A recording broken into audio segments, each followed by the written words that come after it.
Real Business Sense, by Laura Bell, www.trcb.me/Bell Business Report. The Economic Principles Affecting Business Fill a textbook. The importance of understanding them holds true if you own or simply manage someone else's business. The axioms covered here are only to open your eyes to a few of the basics so you will be inspired to look further into the subject. Economies of scale and diminishing returns. The point in the first stage is to reach economies of scale. This means that your profit and loss sheet has reached the point on your supply curve where marginal cost is equal to marginal revenue. In accounting terms, it is called the break-even point. This is your optimum production. You are meeting the demand of the market with the amount you are supplying. Your article could be in this broadcast. Visit trcb.com to find out how. This doesn't happen in the short term with new business, but it is a goal to set for yourself or the business you are currently employed by. If for some reason, whoever is in charge refuses to listen to this common sense economic law, it is time to move on and start freshening your resume. If your products are costing more to move out the door than the dollars rung up at the sales register, then it is time to take a good look at what the problem is. The idea that things will get better in the future is fruitless. There can be a couple of reasons for the price being too low. First, let's get some more insight. Here is what it amounts to in the beginning. The cost of getting the first item out the door is the cost of building the location, all the planning, and other details that went into putting together your assembly line. The price of hiring and marketing, of course, are also a part of the picture. The price of putting the second item out the door is the hours that the men spent putting it together. There is also the overhead, which goes along with the warehousing the operation. The larger the production, the lower the price until you get to the marginal cost and marginal revenue point on your supply curve. There is a point in the curve where it eventually turns almost straight and then begins to turn upwards once again. You, or any manufacturer producer, is then at the point of diseconomies of scale or diminishing returns. The increase in production costs more than you are bringing in. There are two sides to this coin. Being at this point in the supply curve of your business means that you are ready for expansion. The inherent problem is that most businesses fail to plan for this need. They find themselves scrambling to keep up with increased demand. This can come in various forms for different types of business. This can include increased man-hours, larger amounts of basic ingredients from a producer who charges more. And the biggest catch-all is the need for larger and more efficient factors of production. This can include everything from moving to a larger plant, hiring additional staff, or buying equipment, which can put out heavier loads. The only way this growth problem can be solved is to put away money from the beginning revenues to plan for this growth. If you don't plan ahead for this growth, then you might as well stay at the staring gate. Companies, these days, are finding more and more creative ways to deal with this issue. This includes mergers, acquisitions and IPOs. These methods allow a company to take someone else's assets and use them for needed growth. On a final note, if your business, or management level, doesn't allow you the knowledge of how much your marginal cost is, you have a major problem. Hopefully, there are available numbers to crunch for much-needed analysis. There are two ways to keep a business going. One either gets to the point where marginal cost is equal to marginal revenue on your own, or one gets in the public offering business then uses the increased revenues to get your profit and loss sheet where it belongs. There are no other options. This economic principle is as sure a thing to the steadiness of a business as the surety that a ripe apple will fall from the tree at the correct time. Understanding the truth behind competition. During the 25 years I have been following economic news, I have never read a piece that correctly dealt with the issue of competition. When a market gets deregulated, it becomes a story for the first few years. However, the only major issue, which seems to come up repeatedly, is that now consumers have more choices. The reporters seem to agree on one thing. They seem to think that more choices immediately make things better for the consumer. The answer to this is perhaps. More choice doesn't necessarily mean you are getting a better deal. A better deal also means a good reliable product. Often, during the early days of a newly deregulated market, that's not the case. It has been so long since the breakup of AT&T, some may have a hard time remembering all the little mom-and-pop phone companies and repair shops, which sprung up. Many tried giving better prices, but the truth is that most are no longer around. New market entries are always shaky. They don't have a reputation to keep them going in bad times. They play around with various pricing gimmicks. They may have to depend on the old-timers in the game when it comes to leasing of capital equipment. In the early days of deregulation of the phone company, the newbies were leasing their lines from Ma Bell. It gave them an edge for the time. Leasing is cheaper than starting to build capital equipment from scratch. Yes, things have slowed down and created a calm after the craziness of the breakup of Ma Bell. But it doesn't mean that the rules regarding competition have changed. It simply means that the market has moved into another phase. Why is this relevant still? It's easy. There will always be new markets opening. You need to know what you are dealing with before jumping in. The point to this discussion boils down to a very simple principle. Competition does offer benefits for consumers, but not in the beginning of a new or expanding market. You need to have patience to wait the fallout. Consumers need to consider the need for customer service or location of a vendor if they are easing into a new area. Where is the person located that you will want to complain to?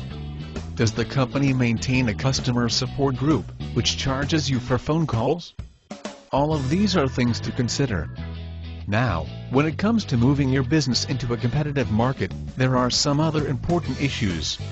The majority of the populace has been convinced that there is absolutely no room for the mom-and-pop shops when there is a Goliath in the region. Not true. But you have to realize what game you are playing if you want this market work for you. Even if you are settled with a business in a specific market, there will come a time to expand or a time to shift your territory. You need to understand how to deal with the encroachment of chain in your area. The big guys fall when they try to be all things to all consumers. The fact that Walmart is still successful doesn't mean this principle doesn't work in the long haul.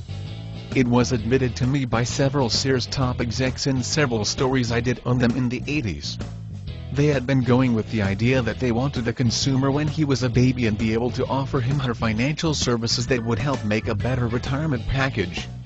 Little by little they began divesting themselves of the companies they picked up along the way because they realized that their cradle-to-the-grave philosophy wasn't working. Trying to make it happen almost ruined them. If you haven't heard the latest, Sears and Kmart are in the middle of a merger. Walmart and its business practices have been going against several economic principles for a while. There is no space to go into the entire picture here. Suffice it to say, if they don't mend their ways, they will reach the point of diseconomies of scale in the near future with no way to bail. They have been too busy making too many enemies. This is all to say that the fact that Walmart and others like them exist does not mean there isn't room for the smaller guy. Here are some things that the big guys have a hard time with. The little guy has an advantage that no one would have thought of. Chain stores have a difficult time specializing in any category of their product. After all, they yell and scream on primetime television how they go to all this work to bring you the lowest prices on everything. Even though Walmart does its best to offset the idea that the big guys can't get to know you, it will never compete with what the smaller market entrants offer. Two bookstores have existed on the same main drag of Pasadena, California for almost 20 years. One is a well-known chain, while the other is a mom-and-pop, which has been passed down to the second generation. It has maintained its on Colorado Boulevard, while big chain stores in the droves have come and gone in the same area. These people will special order just about anything for you and guarantee it will show up in a couple of days. And, no, you don't have to pay ahead. The big guy's store doesn't get special orders in quicker than a week and you pay up front. The smaller store maintains a very large inventory of out-of-town newspapers. The bigger store keeps a few. When a customer comes and asks for something not on their shelves, they automatically send them down the street. I hope this is sparking some ideas as to how you can personalize whatever business you are in charge of running. There is only one valid premise that actually explains why a competitive market might be better for the consumer. More market entrants means they have to spend time and energy chasing after their returning clientele more vigorously than in a controlled market. Therefore, if you don't get what you want one place, there is bound to be a vendor out there willing to meet your needs. It can take years for the market to iron itself out. It can be a decade, give or take. Just think back to when the general population was learning about the internet. The same thing holds true every time there is some major shift in software or hardware markets. There are so many changes, you don't quite know where to jump. The key is to wait. If you chose a product or vendor during the expanding of a new or recently changed market, you may very well find yourself out in the cold later. If you do decide to go ahead and chose a new vendor during an emerging market, it might be a good idea to pick one that is close by. As one of my good friends used to say, bitching distance is always something to consider. Competitive advantage. This is an important concept that is usually discussed in terms of the workings of the world market. However, it is also very relevant when it comes to new market entrants jumping into an emerging market. The big guy who has been on the block the longest in any particular market should have a competitive advantage over those just moving into the territory. Two examples of shifting markets make this easy to understand. The breakup of the phone company has to go down in history as the biggest shakeup in any given market. Probably, right behind the initial moves of OPEC in the late 70s. Here is the advantage that Ma Bell had over everyone else who was jumping into the arena. They had been playing the game of phone service provider for a long time. This may sound simple or contrite, but it is the truth. They had the longest established reputation of knowing how to get the consumers to come crawling back to them time and again for new products and services. I can hear the gainsayers already scratching their collective heads. If the buying public of phone services was miserably unhappy with Ma Bell, there would have been a black market in communication service. Piss off your customers too far and they find an alternate source. This is true even if they had to start one themselves. Ma Bell still had the advantage for a while. New guys had to rent equipment that belonged to the old guy on the block. You didn't see anyone going around putting up new phone cable. There were several independent companies who one could lease line time from. But, for the most part, when it came to line time, Ma Bell was only game. They, meaning any part of the old conglomerate, didn't have to pay to get new capital equipment up and running to deal with new business. Their only cost was repair and maintenance. When it came to phone repairmen going independent, they proved to be the one exception. They were able to get a good deal on renting trucks and equipment with their service package when the layoffs came. There were groups of ex-Pac Bell guys who got together and worked very successfully at installing and repairing on their own. They knew the territory and had the equipment. It was a fluke in a market. If you can find one that comes close to this, jump on it.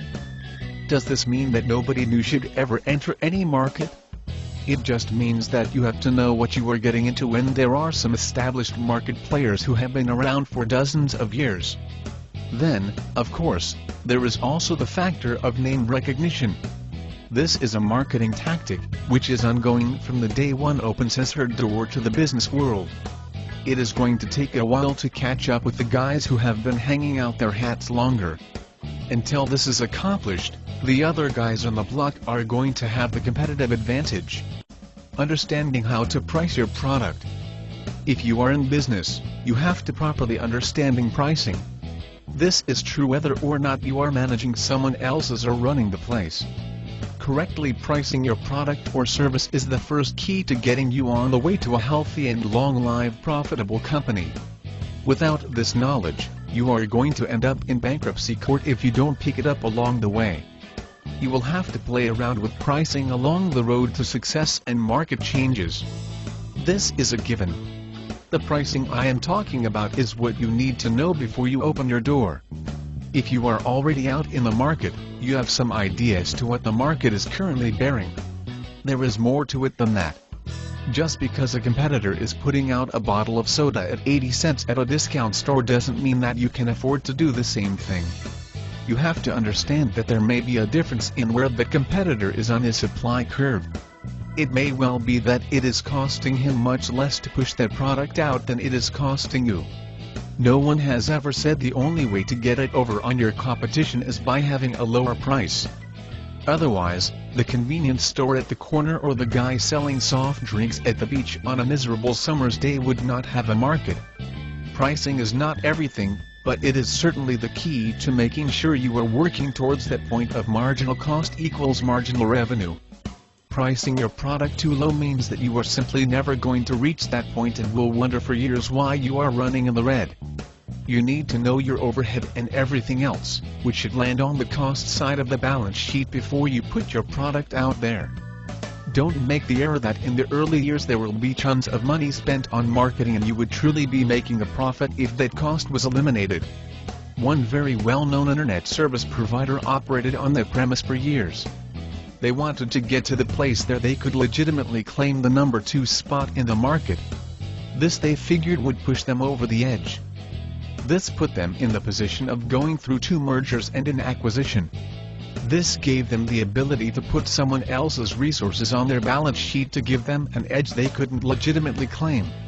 They finally got some folks together who convinced the regulators to let them go public. The last time I looked at their annual report, they were still in the red. They were not pricing themselves so that they would ever be profitable because of the error of not correctly counting their overhead. Knowing what your costs are in production, whether product or service, is essential. Not only that, you need to spend the time to dig up the facts of what the overhead is of your nearest competitor. In order for you to make an extra effort of making a name for yourself, it is worth taking the time to know what your competition is doing. There is one great secret that no one has bothered to tell you about competition. There is room in most markets for a great many winners. The only unanswered question is just how big you are going to win. When there is no more room for other profitable entrants, you will see a shrinking market. As long as others are opening their doors, there is still profit to be had for anyone who puts the principles of economics to use, along with the taste of good marketing and business sense. Pricing is tricky. Soda is a good example. You don't always get more for a bigger price. In fact, sometimes, a smaller bottle costs more than the larger one. The thought of convenience comes to mind. If the product is easier to use, consumers are sometimes willing to pay more. Ring any bells? It is also relevant to those who want convenience and are willing to pay more if they have bad credit or are too young to have established any. The prepaid cell phone industry is big business and looks to get even bigger. Both laws of supply and demand. This principle sounds so simple and so easy that any 5-year-old child ought to be able to grasp its concepts. But, oh, there are twists and turns to these principles that aren't obvious at first glance. Basically, if the product you are pitching is hard to find and costs a lot to produce, gold comes to mind, the more you get to charge for it. Customers are hungry for it and are waiting in a line that goes around the block. This is how it works in the market's simplest of forms. Let's look at a few ways this can get complicated and change the market picture. This can be true for both a micro and macro market. Before we jump off there, let's look at the picture of how this affects the value of money. It is really easy when you give it a minute to think about it. But, for some reason it sure does confuse many folks who are trying to get a grasp on the basics. Too many dollars floating around means you have to spend more of those dollars to buy whatever is on your current list of needs. This is what was going on during our days of raging inflation. Remember those? We had interest rates going at 22% and more. Customers were urged to spend what they had in their pockets since it was losing value. This customer spending habit has remained partially to our day. We know we are no longer living in that type of economy, but spending habits are hard to break just any other ones. Vendors still appeal to their consumer base. There are different events, which change demands for products. Cartels are formed, think oil. Different markets are deregulated. And, there is a change in technology. When new drilling methods are invented and put into practice, minerals and energy resources become easier to bring to market and supply increases. Take a look at your market or one you are thinking of moving into. How much of a demand is going on a regular basis? Quarterly, monthly and annually are all to be taken into consideration. If these numbers are on a downward spiral, it just might not be a good idea to jump into that market. If one dared to venture, probably the most likely way to go is discount. If your company isn't open to going this route, it is best that you jump over to another candidate niche.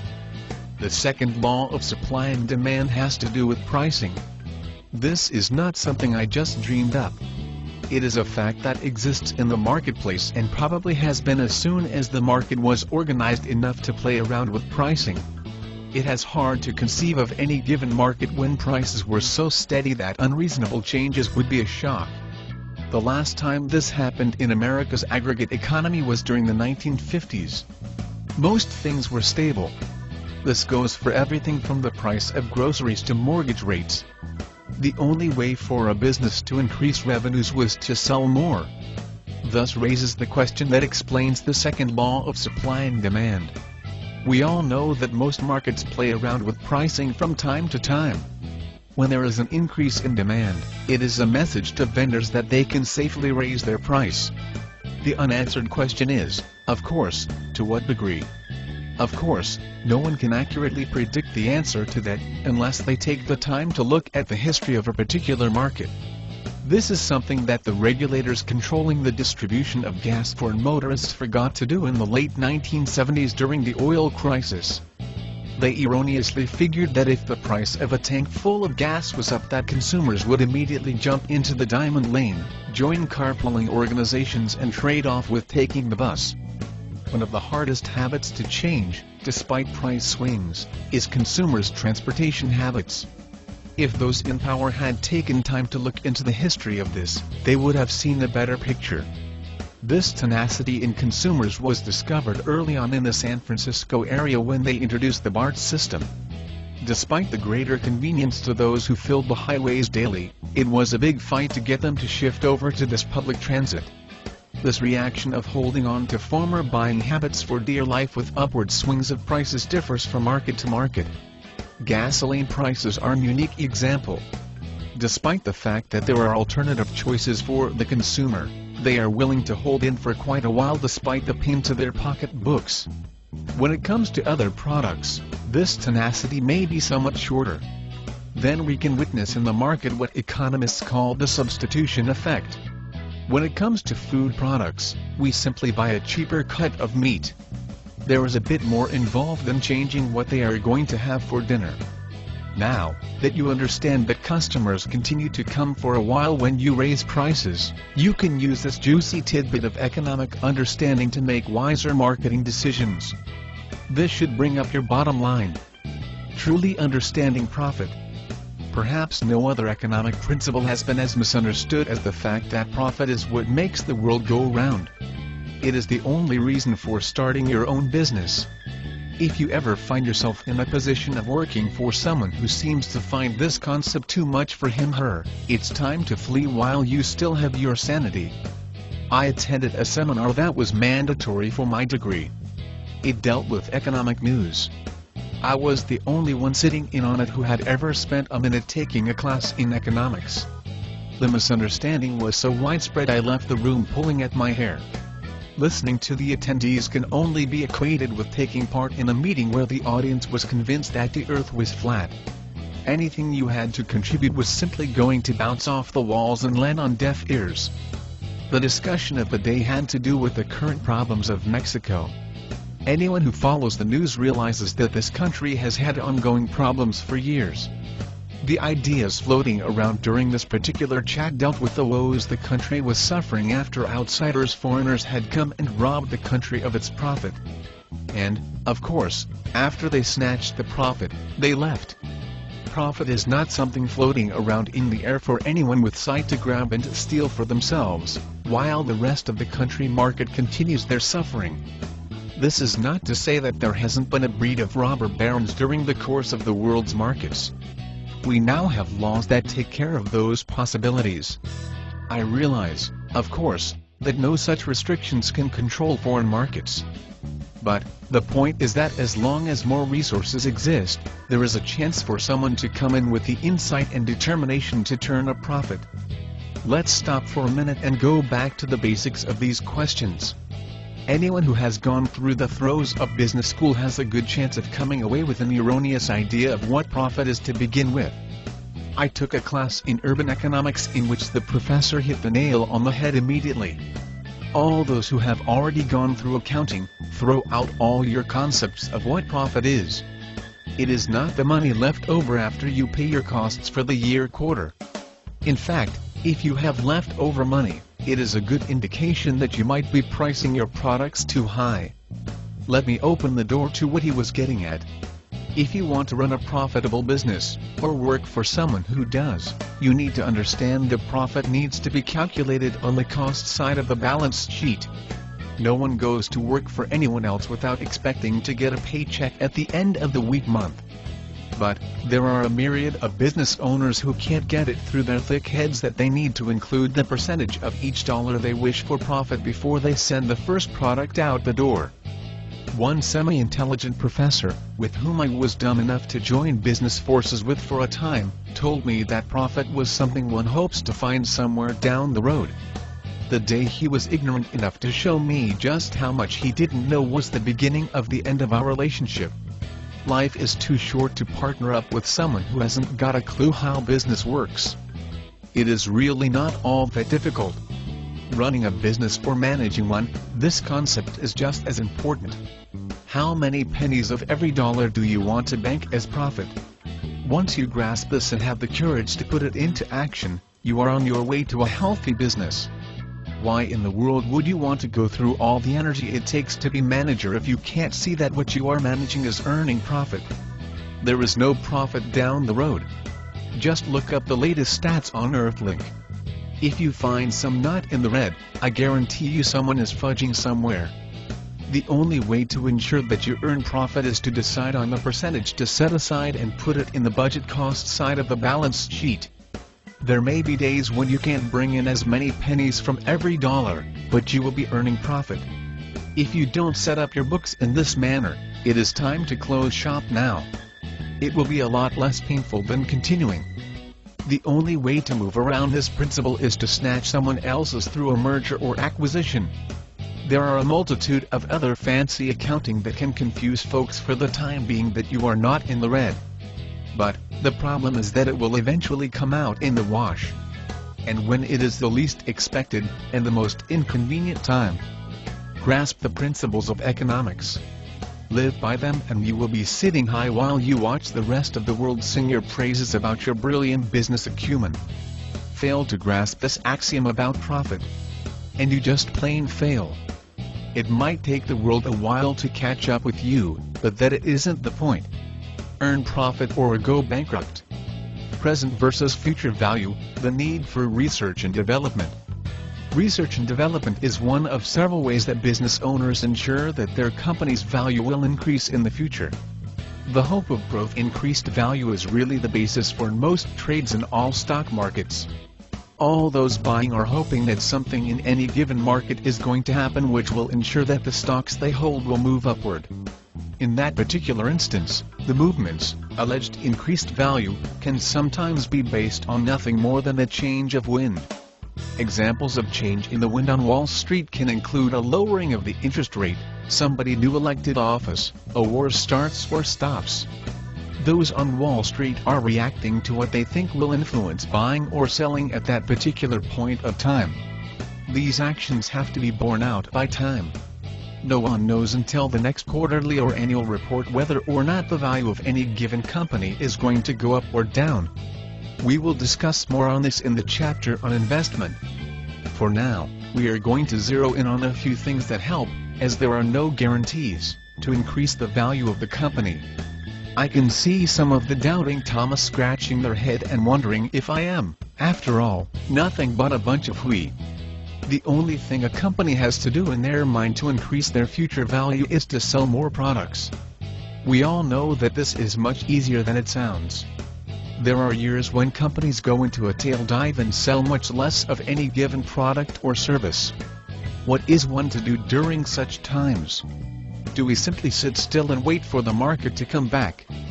Those that did during the peak of the dot-com explosion are still looking for a job.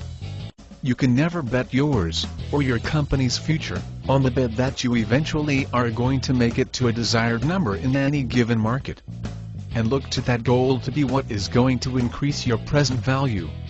Staying in the same market niche, continuing on the same road, unless you are selling ice to folks without refrigerators, is not going to gain you momentum. This is one of the main reasons what earlier had become known as R&D.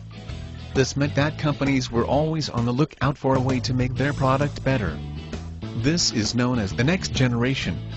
Manufacturers are also always on the lookout for new products to add to their product mix. Then, of course, there is the push to enter new or expanding markets. This is normal in the history of any business. Most all economic resources lose value over time. Just think about the amount a new car decreases in value the minute you drive off the lot. The only way to give yourself a chance that your business isn't going to be worth less in the future is to have an ongoing plan for expansion growth. This needs to be, of course, part of your business plan. This portion of your business management will need constant revising. The need for future growth is even necessary when your product or service is bringing customers in the droves. AOL had a lock on the market for years. Their biggest problem seemed to be to get enough customer representatives on board and enough phone lines so that their customers could dial in without having to try 10 times. The only reason that many of the customers stayed was that, like the other services AOL provided. For those who are new to the online world, there were services available for consumers before the internet was open to the public. AOL first started offering a portion of the net around 1993. Prior to that, you had to have either a government connection or work for a university. Now, after all of this time, AOL is finally feeling the heat of competition from those in the market who offer similar services at a much lower rate. Those providers are about to offer thousands of chat rooms that take place on their web page like AOL. But new users, who have never been on CompuServe or AOL, aren't aware of additional offerings. The market has successfully confused them into thinking all AOL is an ISP, thus putting them into the position to knock them down a peg or so by offering a discount for consumers to connect. This whole story is rather complex. However, it makes the point that even if you are so overwhelmed in your business that you can't keep up, there will come a point in time where you are going to lose part of your original market. The only way to avoid this problem is to change up your product mix. AOL, I feel, thought them taking care of that problem by constantly releasing newer versions of their software. What it boils down to is that it still got you to the same place. All that hype about new versions finally gets old. This has even happened to Microsoft. It has been a few years since there has been any noise about an updated version of Windows. Seeing the need for increasing the value of your product line services to begin with will put you in a position where you are growing and you wouldn't have to be trying to catch up with the guy who beat you to the punch. No one else has the luxury of trying to play catch up. The fact that Microsoft has decided to jump into the search engine competition has been enough to stir up news coverage on the subject. There will come a time when the demand for any given product or service is going to decrease. The market could be saturated. There could be a downward trend in the economy or an increase in competition. It doesn't matter why. It only matters that it will. Dealing in a controlled market. We all would like to believe that we live in America and therefore, we are working and existing in a free aggregate market. Think back to how we viewed Russia and its controlled countries for years. While we have nothing in this country that comes close to the Central Market Committee, we come nowhere close to existing in an aggregate market without regulation. These regulations directly impact a host of both our consumer and business activities. In a book I read years back, there was advice for those starting out and making choices that would eventually impact how and when they were able to do business. It amounted to choosing options, which eliminated as much red tape as possible. The more times the government intervenes in your business, the higher the cost of doing business and the lower your efficiency. There are markets where the true cost of doing business is hidden. There are controls in place that have nothing to do with the government, for the most part. An example of this: the key taxi drivers have to pay for if they want to be able to do business in New York City. Have you ever wondered about the different varieties of products on the grocery store shelves? We all know that there are store brands, national brands and side-by-side competitive brands. The ones which are displayed more prominently are there for a reason. There is a premium that has to be paid to the one in charge. I don't know the intricate details of this, but I know that it is a long-standing practice. I once had a small spice company as public relations client. She was trying to move into the grocery chains and failing big time because of this. Other markets, such as those in the professional world, had barriers to keep amateurs or wannabes outside looking in. Recently, for example, there have been some few concessions to allow paralegals to deal with some small matters. We have all heard about the fights dealing with nurse practitioners and midwives. These paraprofessionals are finally making headway. All of these examples are relative to anyone owning or managing a business where there is enough red tape to drive a completely sane person out of their mind. I can see someone wondering, don't we need these controls? The answer is absolutely, but the other side of the coin is what I am getting after. Medium-sized businesses can become mom-and-pop shows ready to close fast if they don't understand the cost of doing business in any regulated market. Some smaller airlines, which cropped up after Reagan fired the air traffic controllers, went out in a big puff of smoke. Here is an example of a regulation which could and does drive some perfectly above-board business managers straight up the wall. I think most all realize that banks have a mandated reserve that they are supposed to keep on hand at all times. Banks don't sit on money or they wouldn't have a chance to earn any. They lend to various individuals and other financial institutions and money markets. There are some money markets which only last 24 or 48 hours, for which they are able to bring in a hefty rate of return. These markets are only available to financial institutions. I did a lot of temp secretary work in a different life. One of my many assignments was in a fairly large bank, which no longer exists. I remember one day hearing the managers on my floor reacting in a frenzy to a phone call. Their reserves were slightly out of balance. They had several hours to bring in some money or they would be in trouble. Someone had called ahead and notified them that the Fed inspectors were on their way. Yes, I know that financial institutions have been known to play around in fraudulent schemes and to lose their depositors' money. However, the regulations now in place make it mandatory for many man-hours to be dedicated to ensuring their books show the mandated reserve. This means that they can never to working in total efficiency. There is a non-stop worry that the regulators are going to show up. Trucking, moving, telecommunications, banking and real estate are just a few of the markets which have regulations that eat productivity. If you are going to move into such a market, make sure you do it with your eyes wide open. Make sure you hire someone who does nothing but look out for the company's interest in dealing with the regulators. If you are operating in one of these markets, make sure you do so in a manner that maximizes your efficiency. Hire the best when it comes to government compliance. Dealing with the ups and downs in any given market. We all know that there are ups and downs in all markets. The few exceptions probably include formula for babies and insulin for diabetics. In other words, market niches for which there are no substitute products. The closest you can come to ward off glitches is to offer a service product someone will always want no matter what. A practical example is software that tells us how to write manuscripts or to run the net. Barring that, there will always be times during which you are going to wonder whether or not a new customer is ever going to walk through the door again. A mix of products is an edge, but the real edge is always to have cash socked away for marketing and research and development. Most all business makes the mistake of cutting back on advertising when the economy hits the skids. Keeping extra cash for just such a situation is a winner and will gain you bonus points in the end run. I understand that I have switched back and forth in this diatribe from first to third person. The tips and information given here are just valuable for one who is managing someone's business to one who is running or thinking about running his own. Happy profit hunting! Laura Bell is freelance writer and owner of www.bellbusinessreport.com. The Bell Business Report offers common sense business advice and how-to info for running your business. It takes the everyday headlines apart, dealing with business news, and shows you how to put that information to work for you. Music by Kevin MacLeod.